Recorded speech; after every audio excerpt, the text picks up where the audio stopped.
Hello, welcome back to my channel. My name is Jessica Smith. I am a homeschooling mama to 4 boys. I am a homeschool graduate myself, and I am a certified family life educator. Simple Wonders is the channel where I teach you simple tools that will help you work wonders in your own home and homeschool. So today I'm going to talk to you about notebooking. Notebooking is an integral part of a Charlotte Mason education, and for good reason. It helps a child become an active participant in their education versus being acted upon, which is what worksheets and busy work do. They don't bring out the personality, imagination, creativity of children, and it doesn't really help them learn. But notebooking, a blank page, helps them put out their own ideas, helps them understand and summarize, synthesize, and really just solidify their knowledge that they gain during their lessons. So notebooking is important, but there are a lot of notebooks in a Charlotte Mason education. There's copywork, nature study, book of centuries, science, etc. There's a lot. And so I wanted to figure out a way to simplify that and not have so many notebooks. Now, you don't have to simplify it. I just wanted something small and easy, compact. We like to travel as a family. I didn't want to carry all those notebooks with me, but I still wanted my children to record their knowledge. The other problem was that my boys needed somewhere to have all of their assignments written down for that day. So I needed something small, something easy and flexible. And that's when I listened to the podcast on Read Aloud Revival called 25-Cent Notebook, or how it revolutionized our homeschool. It has revolutionized our homeschool, I can tell you that. So the basic idea is that you write down every night, you write down what the children need to do in which subject the day before, and you keep it very simple. 5 things. You don't want it too overwhelming. So I started doing that on one page, and on the other page, the children can do a notebooking assignment. It could be a history drawing, it could be copywork, it could be dictation. If you want to simplify even more, you could put their nature drawings in there as well. I choose to have a separate nature journal because I like to watercolor. I like my kids to watercolor and do beautiful drawings. So we have a separate nature journal. And then we have a calendar. That is another journal that we have, and then a book of centuries for my oldest. So 3 to 4 notebooks is what I have pared it down to. It has been so nice to have it simplified. I love having just one notebook. One page, their assignments for that day are written, and then they have a notebooking assignment on the other. So I'm going to show you how that works and what it looks like from start to finish. So our main notebooks, the ones that I've consolidated a lot of other notebooks into, is just a small craft notebook that I buy on Amazon. There are 2 different types that I use. I use a small blank page notebook for my younger son, and then I use a lined notebook for my older son.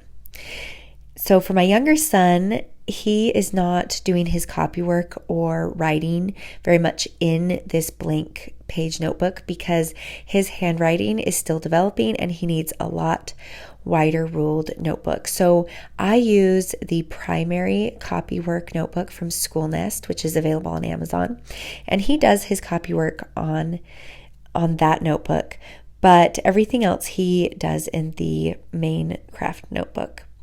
So on one page, I make a checklist of all the things that the boys need to do for that day, including a notebook assignment. So notebook assignment could be copywork. It could be drawing a history or literature drawing from something that we read that day. It could be writing down word sorts from our word study program. And it could also be a nature study drawing if you want to consolidate your notebooks even more. I personally have a separate nature journal, which I will talk about later.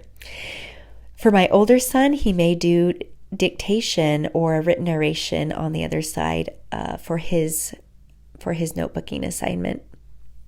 You can also draw maps for geography. There are so many ways you can use this notebook. I love it. The next notebook that I feel is essential is a calendar.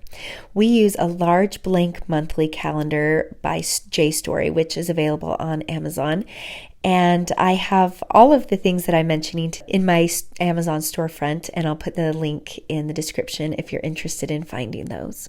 So in this blank monthly calendar, the boys record the day of the month each morning, as well as the weather. So they'll just put a sun for if it's a sunny day, clouds, and a sun if it's partly cloudy and rainy or snow, etc. It's also a place where you can record their firsts in nature. So this idea is a Charlotte Mason thing where children record the first time they see certain flora or fauna for the season. So, for example, they could record the first time they see a bluebird in the spring or the first time they see a trout lily. Another notebook you can keep for in the calendar is a list of the different species of flowers and birds that you see each month. So in the side margin here, it's blank, and that's where you can record first, or for older kids, you can keep a list of flowers and birds. I also like to use the calendar as a science notebook. In the past, we've used a calendar to record the temperature, the different types of clouds that you see each day, and the wind speed. You can also record the time of sunrise and sunset for outdoor geography activity. When we were doing an astronomy science unit, we recorded the phases of the moon. You can just draw the shape of the moon up in the top corner. Honestly, there are so many ways that you can use a blank calendar. Another notebook that I keep is a nature journal, and they do not record their nature drawings in regular daily notebooks, although you could totally do that if you want to consolidate your notebooks even more. I just like to have a separate notebook with watercolor paper so they can record higher quality nature drawings with watercolor or pen and ink. So we do that a couple days a week based on what our special study topic is, or if they see something really interesting on our nature walk, or just even in our yard, they record their nature observations in their nature notebook. For my older son, he keeps a book of centuries. Now, a book of centuries is another Charlotte Mason notebook.